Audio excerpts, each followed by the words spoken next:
The man who desired gold, Bansir, the chariot builder of Babylon, was thoroughly discouraged from his seat upon the low wall surrounding his property. He gazed sadly at his simple home and the open workshop in which stood a partially complete chariot.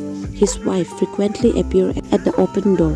Her furtive glances in his direction reminded him that the meal bag was almost empty and he should be at work, finishing the chariot, hammering and hewing, polishing and painting, stretching taut the leather over the wheel rims, preparing it for delivery so he could collect from his wealthy customer.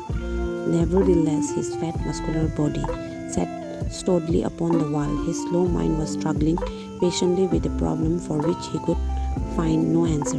The hot tropical sun, so typical of this valley of the Richest, beat down upon his mercilessly. Beads of perspiration from upon his brow and trickled down unnoticed to lose themselves in tile hairy juggle on his chest. Beyond his home, toward the high terrace wall surrounding the king's palace, nearby, cleaving the blue heavens, was the patient ward of the temple of the bell. In the show of such grandeur was his simple home and many other far less neat and well cared for. Babylon was like the mixture of grandeur and squalor, of dazzling wealth and direst poverty, crowded together without plan or system within the protecting walls of the city. Behind him, had he cared to turn and look, the noisy chariots of the rich jostled and crowded aside the sandaled tradesmen as well as the barefoot beggars. Even the rich long lines of the slaves water carriers on the king business, each bearing a heavy goatskin of water to be poured upon the hanging garden. Bansir was too engrossed in his own problem to hear or heed the confused hubbub of the busy city. It was the unexpected twanging of the string from a familiar lyre that arose him from his reverie. He turned and looked into the sensitive smiling face of his best friend Kobe, the musician. "May the God bless thee with great liberty, my good friend," began Kobe with an elaborate salute. "Yet it does appear they have already been so generous, though needest not to labor. I rejoice with thee in the good fortune. More, I would even share it with thee. Pray from the purse which must be bulging, else thou would be busy in your shop. Extract but two humble sickles and lend them to me until after the nobleman feast this night. Thou wilt not miss them ere they are returned." "If I did have two sickles," Bansir responds gloomily, "to no one could I lend them, not even to you, my best of friends, for they would be my fortune, my entire fortune." "No one lent his entire fortune, not even to his best friend." "What?" exclaimed Kobe with genuine surprise. "Thou has not one shekel in the purse, yet sit like a statue upon a wall. Why not complete that chariot? How else canst thou provide for the noble appetite? This not like thee, my friend. Where is the endless energy? Doth something distress thee?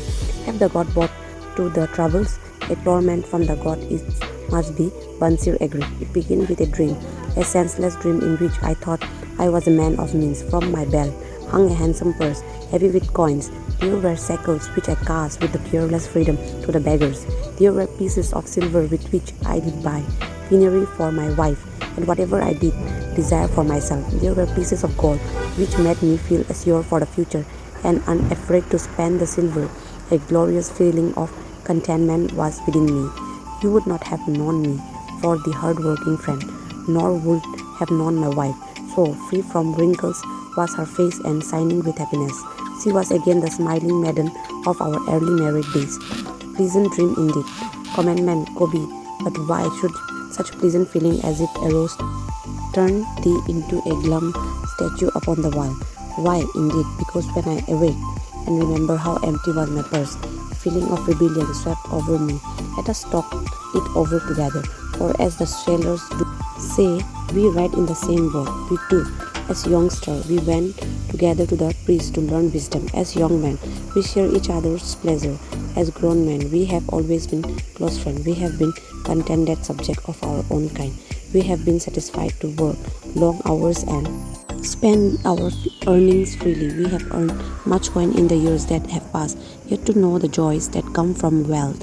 We must dream about them. Bah, are we more than dumb sheep? We live in the richest city in all the world. The travelers do say none equals it in wealth. About us in much display of wealth, but of it we ourselves have not. After half a lifetime of hard labor, though my best friend has an empty purse and says to me, "May I borrow such a trifle as 2 shekels until after the nobleman feast this night?" Then what do I reply? Do I say, "Here is my purse, it contains, will I gladly share?" No, I admit that my purse is as empty as thin.